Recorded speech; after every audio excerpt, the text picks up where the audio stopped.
aos nossos corações essa noite. Eu gostaria que você ficasse bem atento ao que o Senhor quer falar nessa noite. Feche os nossos olhos. Olha, Senhor, fala comigo aí. Eu preciso realmente ouvir tua voz. Fala com palavras doces, com palavras profundas, que alcance nossa alma, nosso emocional, nosso físico, e faça tudo aquilo que lhe apraz. Abra os olhos do nosso coração para te ver. Abra os nossos ouvidos espirituais para poder te ouvir. No nome de Jesus. No fundo do poço,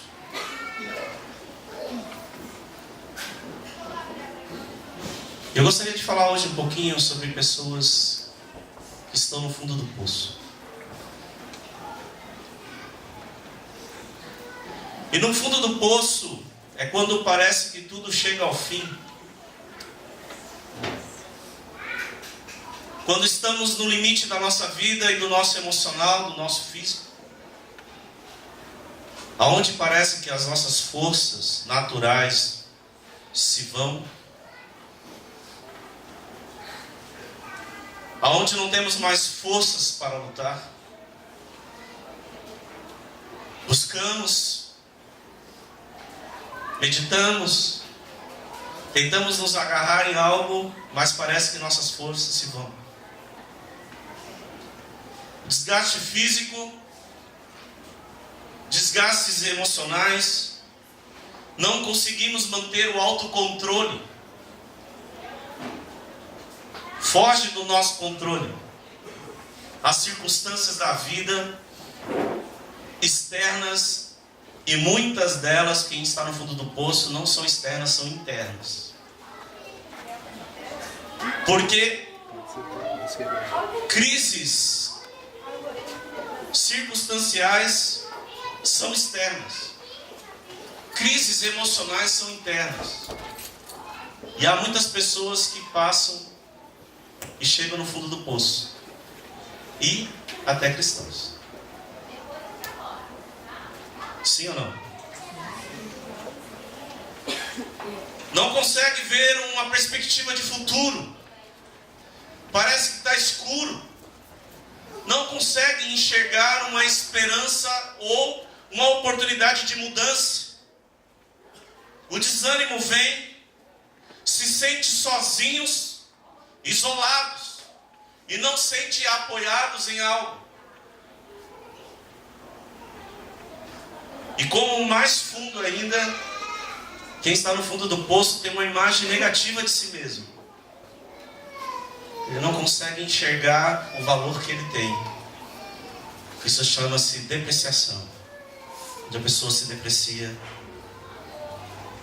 Enfim. E eu tenho pregado uma série de mensagens. Olha, Matos.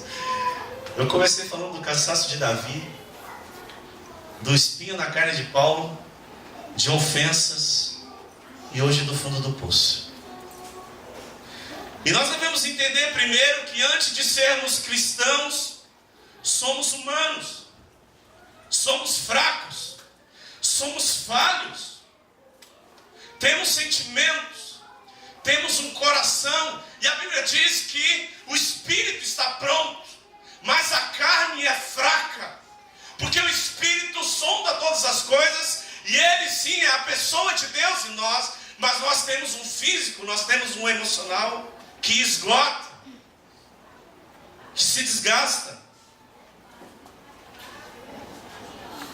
Somos limitados, dotados de fraquezas e limites sim. Temos um corpo frágil que vai passando e se desgasta, e um emocional que oscila, sensível em fraquezas que pode contar. Graças a Deus por nós que almejamos e andamos com Deus, podemos contar com Deus de amor. Mas desde pequenos, eu já vou entrar no texto. Desde pequeno nós fomos formados por um mundo emocional meio de fantasia, do conto de fadas. As meninas, por exemplo, elas assistiram muito Cinderela. Quem aqui assistiu Cinderela? né? Cadê as meninas? Cinderela, o sonho encantado de um grande amor, né? Do homem vindo num cavalo branco, né? A bela adormecida, né? Que sonha com o seu grande amor, que viria acordá-la com um beijo. Nós sonhamos, né? Nós homens, por exemplo, né? Eu posso falar por mim que eu sou homem, né? Mas a gente assistiu muito o Superman, uau, né? Que sobrevoa. E amados, eu vou falar um negócio pra você. Minha primeira frustração foi não voar, porque eu achava que eu ia voar, né? Eu lembro que nós morávamos num sobrado e eu achava assim que uma hora eu ia ser pego e ia sair voando, né? Botar aquela capa e pular. E eu lembro que tinha eu lembro até hoje essa cena, que tinha um monte de areia do lado do sobrado. Aí eu chegava e uau, e pulava, e caía naquele monte de areia. Oh, estou voando, né? Nós assistimos séries como A Sala da Justiça, né? Batman, toda aquela reunião, né? E a gente vai criando isso também. Na minha infância, Changeman. Esses Changeman. Power Rangers. Mas eu gostava muito do Bruce Lee. O cara quebrava tudo, vinha 100 pessoas. Inclusive, esses dias eu comprei a série do Bruce Lee. Fui lá no shopping, vi, eu falei, meu, que massa. Aí eu doido pra assistir, botei lá, queria ver a Leila. Eu não gosto disso. Eu falei, meu, eu sou apaixonado pelo Bruce Lee. Eu gosto, foi meu herói. E a gente vê na criança, né, o Henrique, por exemplo, né, assiste todo dia a luta de combate e ele realmente se acha alguém poderoso, alguém que realmente é intocável, é alguém forte, alguém que é especial. E realmente é. Realmente é. E o Rambo? Não, o Rambo mesmo é um negócio doido. Porque o cara com a metralhadora, ele mata o exército inteiro e ninguém acerta ele. Meu, avalanche. Nossa, eu sou o Rambo. E aí a gente... As mulheres também tem a Mulher Maravilha, né?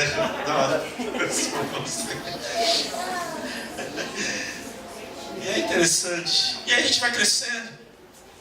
A gente vai desenvolvendo um pouquinho e a gente vai vendo que o mundo começa a ser um pouquinho mais real. E aí na adolescência, já aquele romantismo, a moça ela conhece um rapaz, e aí de repente, né, aquele rapaz a decepciona, a abandona, e fala, meu Deus, que é? Eu achei que era o meu príncipe encantado, e de repente era um cavaleiro, agora virou um boxeador. Não? A gente vai crescendo, as responsabilidades começam, a gente sonha com a universidade, mas nem todos conseguem fazer uma universidade, porque a vida, ela não é tão bela como nos mostraram. Ela não é tão fácil como fomos desde pequenos sendo formados. E aí aquela carreira profissional também, há muitos que muitos conseguem seus objetivos, sim, ou alguns sim, outros não. Porque essa é a vida real.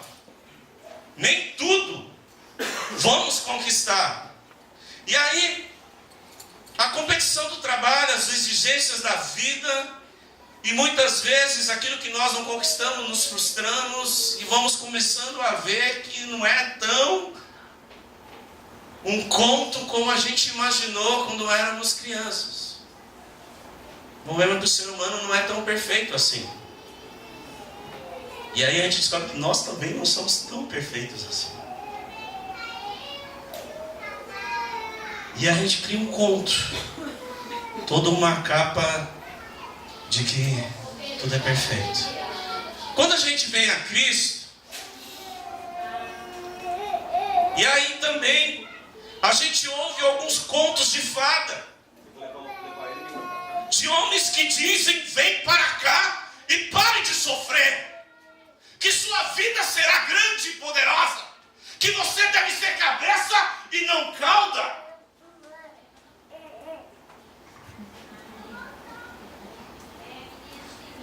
Que que você é grande, que ninguém te toca, que você é um crente poderoso que não sofre, que não tem emoções, mas que vive pela fé e transpõe muralhas.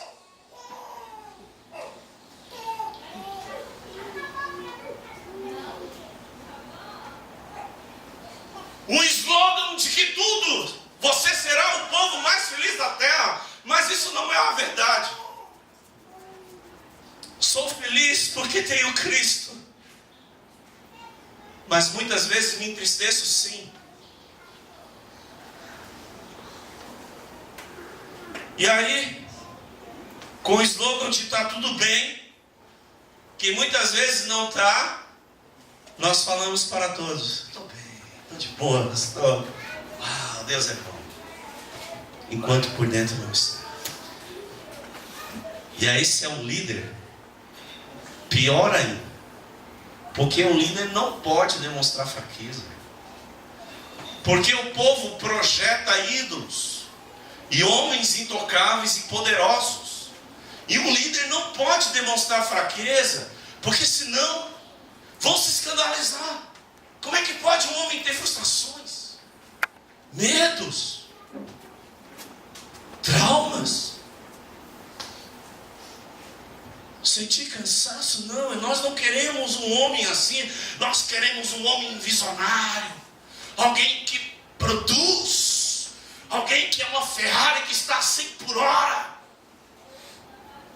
É esse que nós queremos. Mas não são esses homens que eu enxergo na Bíblia.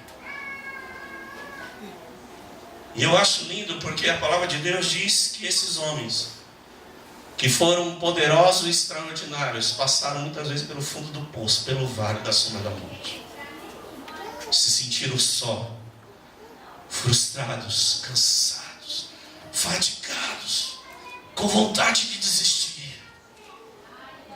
Mas o Senhor o renovou, o Senhor os amou, o Senhor sempre esteve com eles. E eu quero trazer um exemplo bíblico que está em 1 Reis 19, versículo 1 a 9. Rapidamente, abre a sua palavra. Quero ser bem objetivo e específico. 1 Reis 19, de 1 a 9, que diz: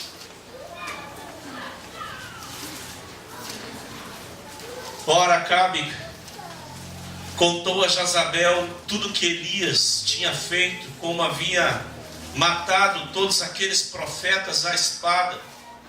Por isso Jezabel mandou um mensageiro, Elias, para dizer-lhe: que os deuses me castiguem com todo rigor, se amanhã nesta hora eu não fizer com sua vida o que você fez com uma deles. Versículo 3: Elias teve medo e fugiu para salvar a sua vida. Em Berseba de Judá, ele deixou o seu servo, entrou no deserto a caminho de um dia. Chegou ao pé de Giesta, sentou-se debaixo dele e orou, pedindo a morte. Já tive o bastante, basta, Senhor. Tira minha vida, não sou melhor do que os meus antepassados. Depois se deitou debaixo da água e dormiu. De repente um anjo lhe tocou e disse: levanta-te e come. Elias olhou ao seu redor, junto à cabeça. Havia um pão assado sobre as brasas quentes e um jarro de água. E ele comeu, bebeu e deitou-se de novo. E o anjo do Senhor voltou, tocou nele e disse: levanta-te e come, pois a sua viagem será muito longa. Então ele se levantou, comeu e bebeu. Fortalecido com aquela comida, viajou 40 dias e 40 noites, até chegar a Horebe, o monte de Deus, e ali entrou numa caverna e passou a noite. A história de um homem de Deus chamado Elias. E é interessante, amado, que Elias,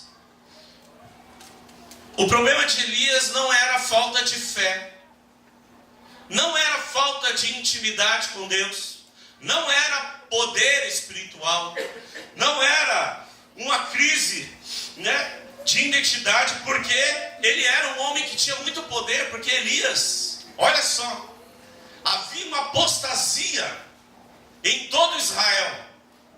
Elias, chamado por Deus e enviado, vai a Acabe e diz: olha, diante de Deus e da minha palavra não choverá durante 3 anos sobre Israel. E sobre a palavra de Elias não choveu. Ele foi guardado por Deus em uma caverna, e ali escondido por Deus, aonde Deus o sustentou durante 3 anos, né? Um período que ele ficou ali, né, tomando água do riacho e sendo sustentado por corvos que traziam comida para ele. Foi escondido. Depois ele foi para uma viúva, que Deus de maneira sobrenatural sustentou ele através de uma viúva. Depois de 3 anos e meio, Elias então vai a Israel, vai diante de Acabe, e ele faz um desafio, falando que se encontrasse no Monte Carmelo, e ele desafiou aqueles profetas, qual seria o Deus verdadeiro. Havia 450 profetas de Baal e 400 profetas de Azera, 850 profetas do mal. Elias então, diante daquela cena, desafia aqueles profetas, e você conhece a história, que aqueles profetas, né, Elias faz o desafio: olha, seja o Deus verdadeiro aquele que responde com fogo. Então, aqueles homens se cortavam, invocavam seus deuses e nada acontecia. E Elias ali diante daquela cena fala e desafia eles: ei, será que o seu Deus não está surdo, está mudo? Né? Grite mais alto, quem sabe ele vai escutar. E eles ficaram o dia inteiro invocando o seu Deus e nada aconteceu. Elias então, ele ora ao Senhor e diz: Senhor, Tu és o Deus que faz o coração dos Teus servos voltarem a Ti. Responde-me com fogo, para que esse povo não deixe mais de cochear em 2 pensamentos. E ali Elias orou, e ele ora ao Senhor, e vem fogo do céu sobre o altar. E ali então, né, há um arrependimento em toda a nação, aonde eles se prostram e dizem: só o Senhor é Deus. E eles mandam, Elias então manda prender aqueles profetas, e ele sozinho mata todos aqueles profetas à espada. Interessante, querido, na minha leitura nesse texto, pensa bem comigo. Elias, chamado por Deus, ele vê uma situação, ele se sente sozinho, ele ora ao Senhor e Deus faz tudo. 3 anos ele fica escondido. Bom, eu, por exemplo, criaria uma expectativa gigante. Amém? Imagine, de um arrependimento. E Elias viu isso, ele viu uma nação inteira se arrependendo, ele viu uma nação inteira confessando que é Cristo. E é tão interessante que quando vem o fogo, né, do céu, vem o fogo e tal, né, Acabe, ele chega para Acabe, ele vai orar, Elias vai orar, né, e quando ele ora, ele está ali com o servo, ele fala assim: ó, eu vou orar, e você vai lá fora olhar para ver se não tem sinal de chuva. 3 anos sem chover, né? E aí o servo vai lá fora e não vê nada. E na 7ª vez que ele vai lá fora, só estou contando a história para entrar aqui no texto, amém? Né? Na 7ª vez o servo vê uma mão de uma pequena nuvem. E aí Elias vai e fala assim: corre a Acabe e avisa ele para correr, porque vai vir chuva pesada e vai pegar ele no caminho. E olha só que interessante, quem olha o texto ali, o contexto, Elias preocupado com Acabe, porque na expectativa de Elias emocional, diante daquela cena haveria um arrependimento inteiro na nação. Deus seria o Deus, e Acabe, que era o rei, iria trazer conserto. E aí ele fica preocupado com Acabe, ele corre e Deus pega ele de uma maneira sobrenatural. Irmãos, olha só, Acabe vai correndo, né, para o palácio. Elias, Deus vem sobre ele, e ele de uma maneira sobrenatural, ele corre, vem o poder de Deus, ele corre, ele passa à frente da carruagem e avisa Acabe: olha, corre porque você vai pegar chuva. Enfim, um cuidado que Elias teve, que ele falou: agora sim então. Diante desse cenário, Acabe fez tudo o que conhecido diante de Jezabel, sua mulher, né, fez tudo conhecido aquilo que Elias tinha feito.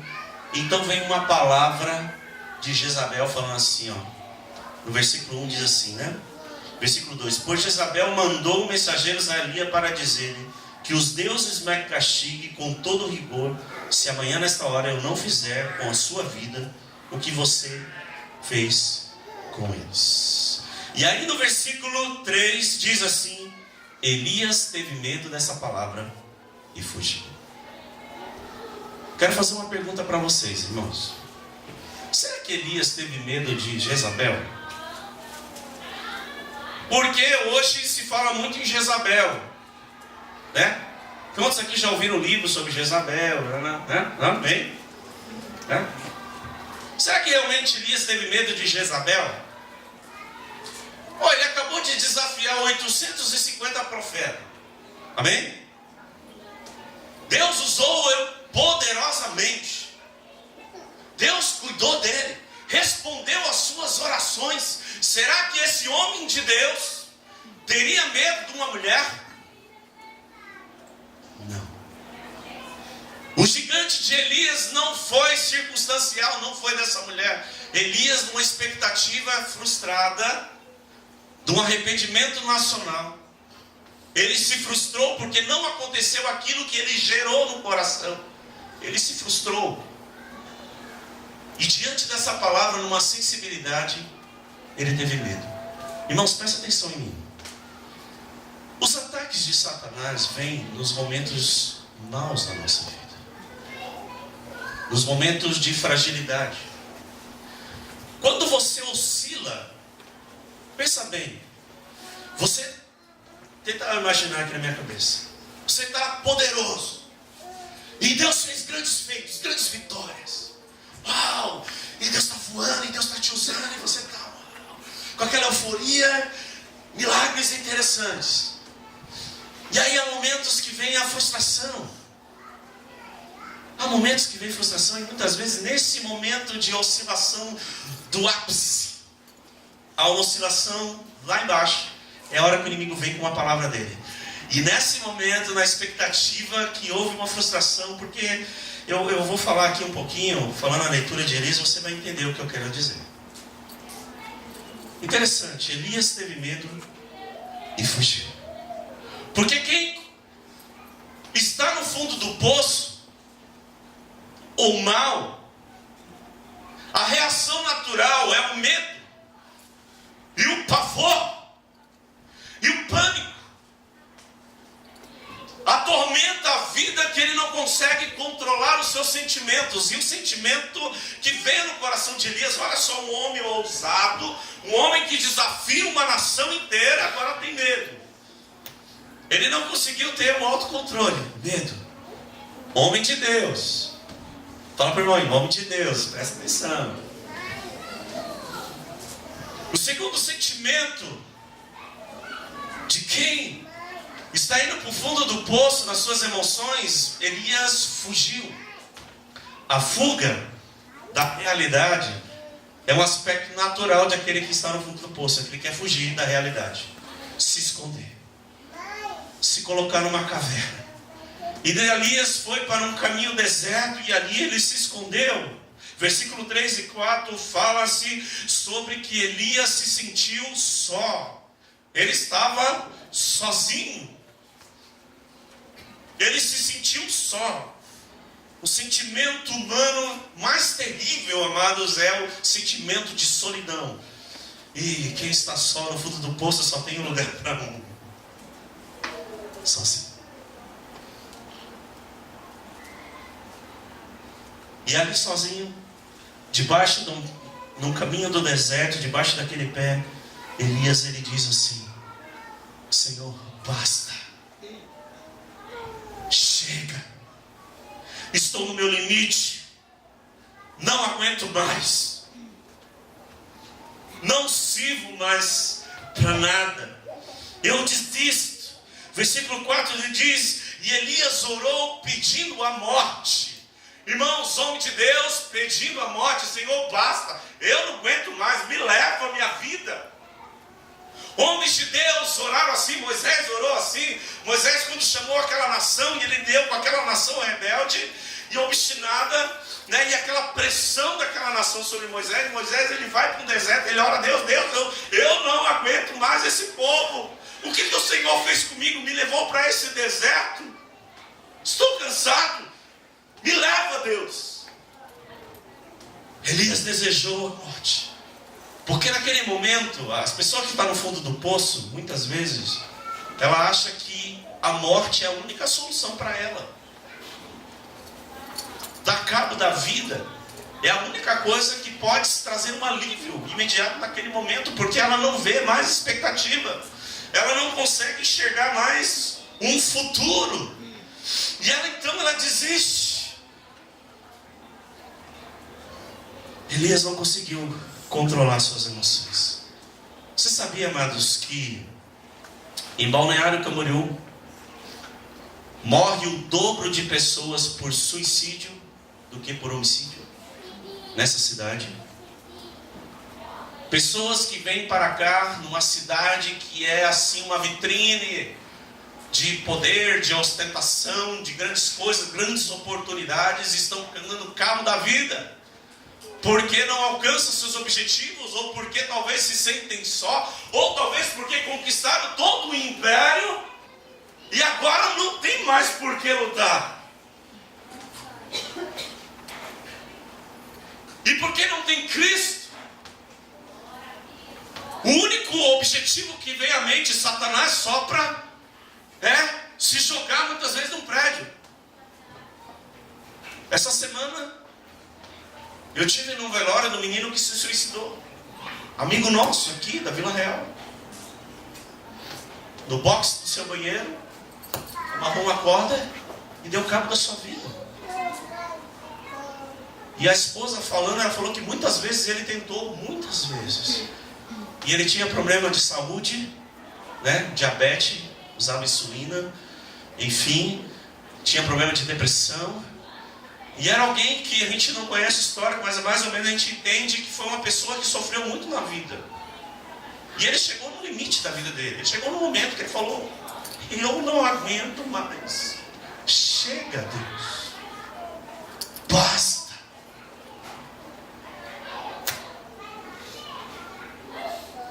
Segundo o Ministério da Saúde, a OMS, morrem 800 mil pessoas de suicídio por ano no mundo. A cada 40 segundos, uma pessoa ela dá cabo da vida. Porque no fundo do poço, a única coisa que a pessoa muitas vezes consegue enxergar é: chega, basta, eu não aguento mais.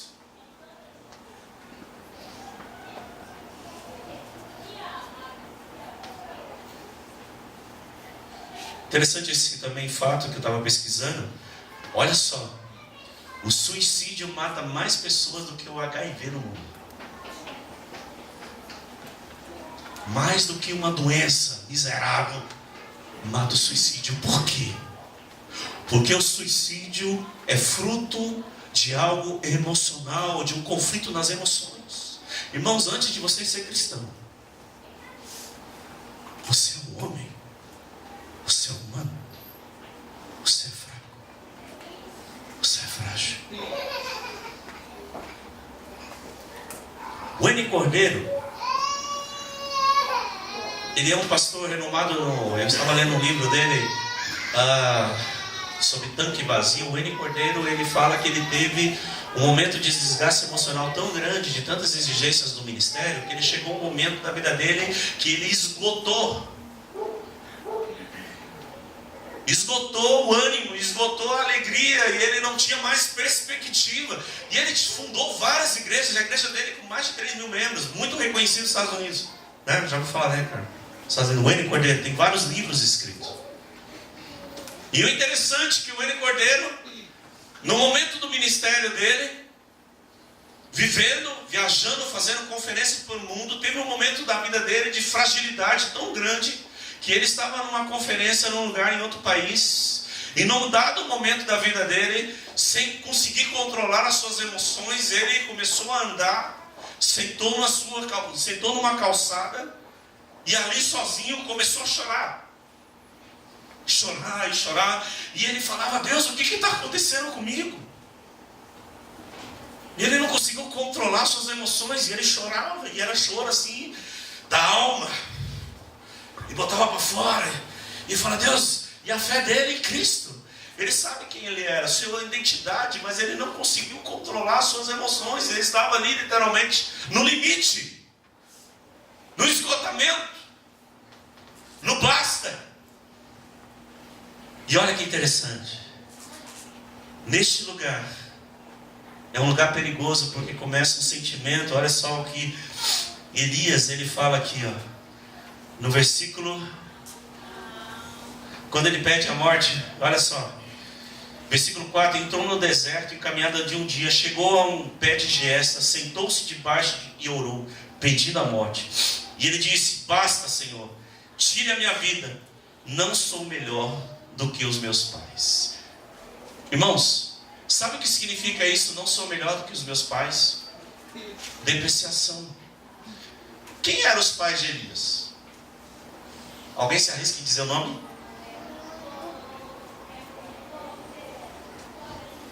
Eu não sei. E também não tive o tempo para pesquisar. Até queria pesquisar quem são os pais de Elias. Mas não se cita o nome dos pais de Elias. Não está no foco bíblico. Porque Elias era um homem que estava no foco. Ele era um homem extraordinário. Ele era um homem de Deus. E ele diz, na sua oração diante do Senhor, eu não sou melhor do que os meus pais. Em outras palavras, ele estava falando,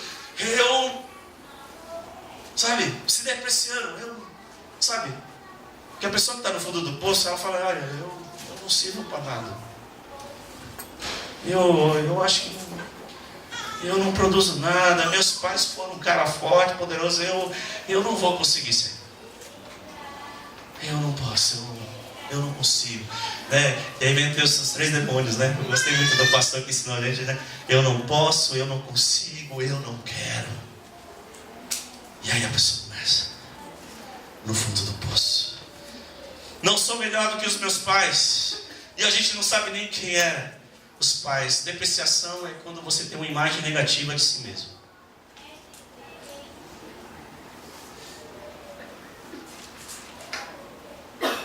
Agora, amados, versículo 5. Depois deitou-se debaixo da árvore e dormiu. Outra questão, amados. Vamos estar aqui comigo, amém? Uma outra questão de quem está no fundo do poço é cansaço físico. Debilidade física. Olha só, Elias se deitou e ele dormiu um sono profundo. Estava exausto. Cansado de uma jornada de vitórias e expectativas, e agora ele beija a lona e está cansado. Só que de repente, nesse momento de cansaço, eu quero falar uma palavra para os irmãos de esperança. Que no momento que você quer desistir, que você está cansado, que você não aguenta mais, que você está exausto, se depreciando, eu não sirvo para nada, eu não sou melhor do que os meus pais, estou cansado. Neste momento, a Bíblia diz no versículo 5 e 6 que um anjo veio tocar.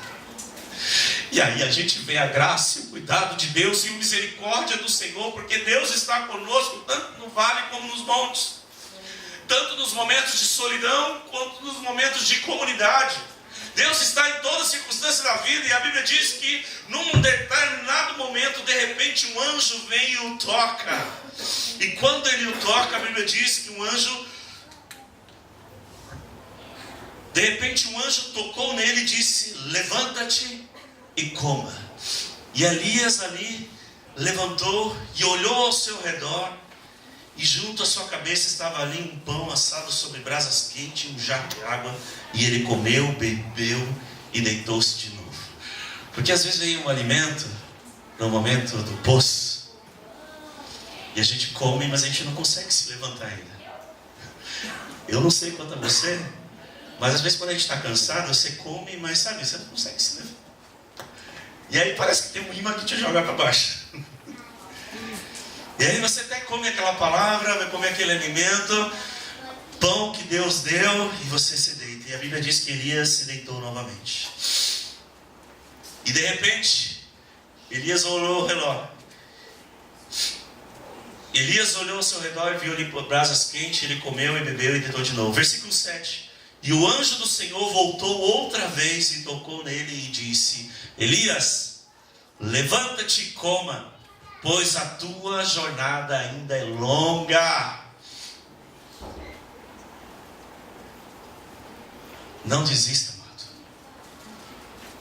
Por mais que você queira desistir, Deus tem uma palavra para você, dizendo que a sua jornada, o teu ministério, a tua vida ainda é longa. Não desista daquilo que Deus tem na sua vida. Meu, não viu um amém? Amém. Não viu um glória a Deus? Glória a Deus. O anjo do Senhor toca nele e fala: não desista. A sua jornada ainda é longa. Ainda há tempo, ainda há propósito, ainda há uma promessa na sua vida. E eu acho, amados, lindo que a Bíblia diz que então ele prepara uma comida para ele. Pela segunda vez: levanta-te e come, pois a sua viagem é longa. Então ele se levantou e comeu e bebeu. Fortalecido com aquela comida, ele viajou 40 dias e 40 noites. Queridos, olha que mistério essa comida. Uma comida que sustenta 40 dias e 40 noites até o monte de Deus. Sabe uma coisa que eu posso perguntar para Deus: mas que comida é essa que sustenta 40 dias e 40 noites? Sabe, amados, no fundo do poço eu não preciso de comida material. Eu preciso de uma palavra de Deus, porque uma palavra de Deus vai me sustentar. Uma palavra de Deus vai me sustentar até o monte de Deus. A palavra do Senhor vai me sustentar e vai me levantar. Porque, amados, o que levanta um homem das trevas, o que levanta um homem que está no fundo do poço, é a palavra do Senhor. Que te diz: levanta-te e anda. E coma, porque a tua jornada ainda é longa. Não desista. Não desista de você, não desista do ministério, não desista do que Deus mandou você fazer, não desista de você. Você é amado por Deus. Você é um homem e uma mulher de Deus, que tem fraquezas, que tem dores, que tem frustrações, mas como Paulo: quando eu estou fraco, é que sou forte. Quando estou frágil, é onde o poder de Deus se aperfeiçoa em mim. É quando você desiste que Deus pode agir. Alguns pastores estavam num congresso de pastores. Havia um congresso de pastores e eles estavam todos num acampamento, participando e confraternizando, recebendo ministrações de Deus. E eles estavam num rio. Havia um rio e eles foram tomar banho no rio.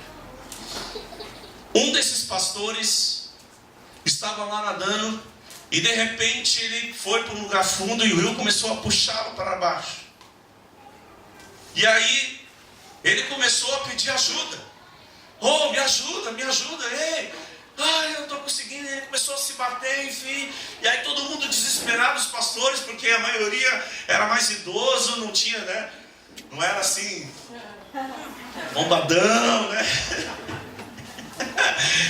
E aí o pessoal sabia o perigo de ir lá, entrar no rio, poderia morrer, enfim. E eles lembraram que entre eles havia um pastor que tinha sido campeão de natação. E todo mundo olhou para aquele pastor e falou: ô, você não vai fazer nada, olha lá, corre lá, salva ele e tal. E aquele pastor, ele chegou e falou: calma.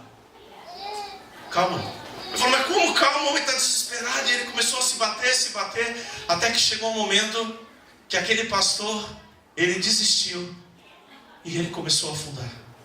De repente aquele pastor, que era campeão de natação, ele mergulha e em poucos segundos ele vai e ele mergulha e ele pega aquele homem e ele vai trazendo para a margem, vai lá, faz toda aquela questão de trazer de volta, enfim, né? E aí todo mundo fica indignado e fala assim: mas por que você não foi antes?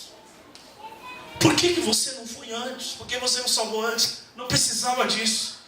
E aquele pastor disse: eu só pude agir quando ele desistiu. Graça é o favor de Deus quando o homem desiste.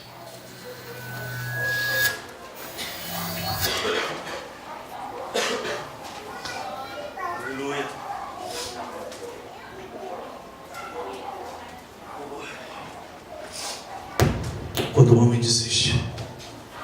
Deus pode agir.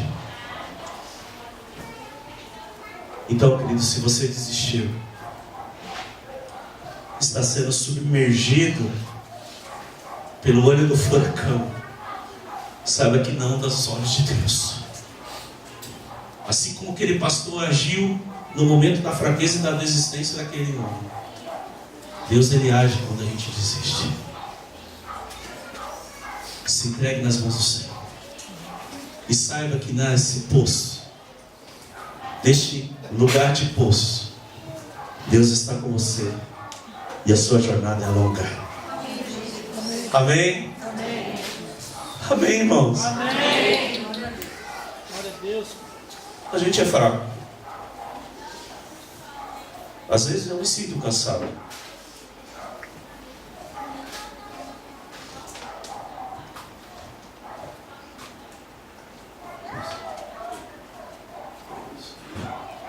Às vezes eu me sinto assim.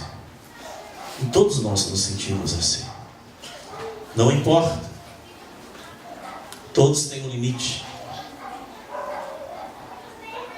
Todos têm um limite. O único que foi ilimitado, mas também no momento quis desistir, Cristo também.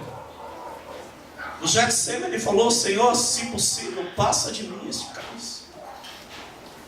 Porque há momentos no ministério e na vida que não é fácil, você vai se sentir só. Jesus estava sozinho, diante da cruz ele estava sozinho, e ele tinha uma tarefa a fazer. Elias, como Elias se sentiu sozinho, porque quando ele estava na caverna, Deus pergunta para ele: Elias, o que você está fazendo aqui? Ele falou: Senhor, eu estou só.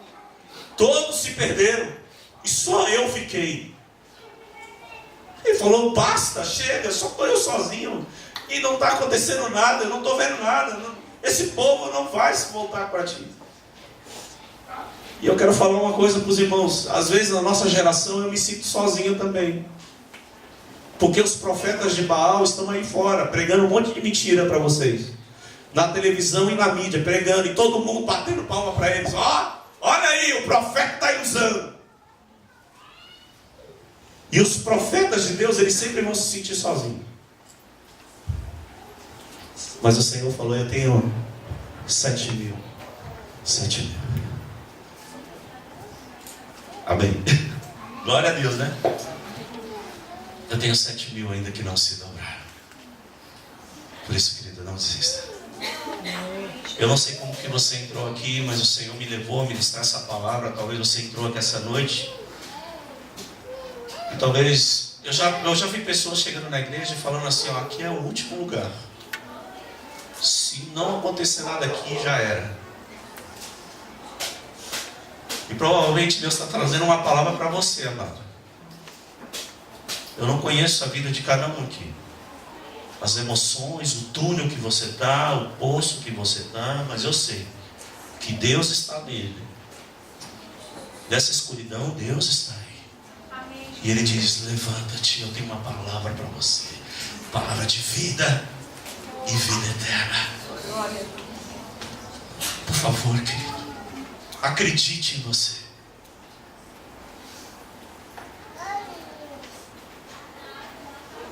Tem uma música que a gente canta com elas todas, né? Você acreditou, isso é tudo.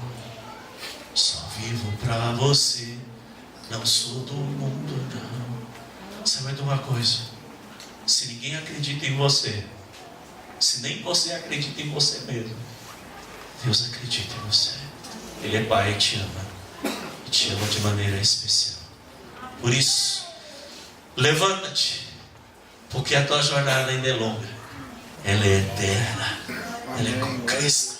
Há esperança em Jesus. Entregue sua vida a Ele hoje. Baixe sua cabeça, querido. Eu queria orar por você.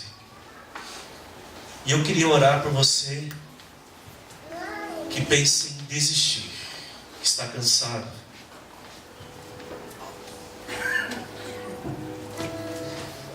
Cansado emocionalmente, frustrado com a vida, mas principalmente frustrado consigo mesmo. frustrado consigo mesmo, levanta-te, porque a tua jornada ainda é longa. Não desista, porque o Senhor não desistiu de você. O Senhor não te abandona, Ele não te deixa. Jesus te ama e Ele tem uma esperança e um futuro para você.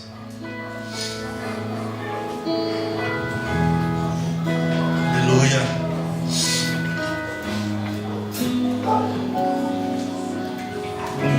Nós vamos cantar essa canção. Vamos ficar de pé, mas...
Deus também tem limite, querido. Elias teve o seu limite, mas o Senhor, naquele momento, tocou um anjo e o alimentou. E eu quero dizer para você, amados, que o alimento que vai te sustentar é o pão da da vida, é o próprio Senhor. É o próprio Senhor que você deve se alimentar, porque Ele é o pão da vida. Nós, ó Pai, precisamos de Ti, Deus. Eu gostaria de orar, amados, se alguém está no limite hoje e precisa de alimento, precisa de Cristo, vem aqui na frente, amado, corra.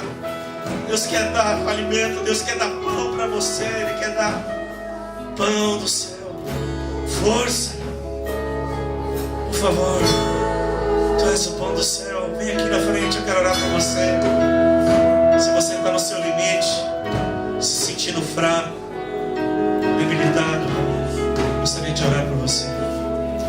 Tem alguém que está assim? Aleluia. Vem mais alguém, amados, vem aqui. Oh Deus, Emmanuel, enche-me, enche-me, até transbordar. Tu és o pão do céu, vem com o pão de Deus. Emmanuel, enche-me, enche-me, até transbordar. Eu nunca vou me saciar. Enche-me de Ti, até transbordar. Eu tô Me saciar. Enche-me, até transbordar. Eu nunca vou me saciar. Enche-me de Ti, até transbordar.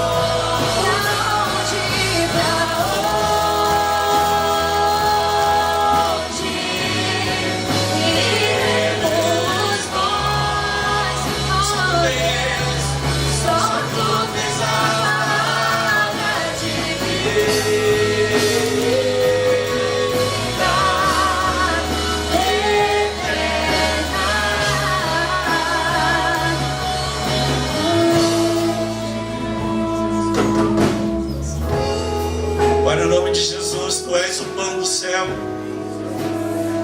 aquele que, quando comemos de Ti, somos saciados e completamente nutridos de força, nutridos de alegria, nutridos de esperança, e que o pão da eternidade, o pão da vida, venha fazer parte dessa vida. Entregue sua vida a Ele, o pão da vida. Se alimente do pão da vida pela fé. Jesus disse: eu sou o pão da vida. Aquele que comer de mim nunca mais terá fome. Aquele que beber da água que eu lhe dou nunca mais terá sede. Pai, sacia a fome dessa alma. Enche nesse poço, Deus, que a Tua paternidade, que Teu amor, o Teu carinho, a Tua cura, Tua libertação, liberta em nome de Jesus.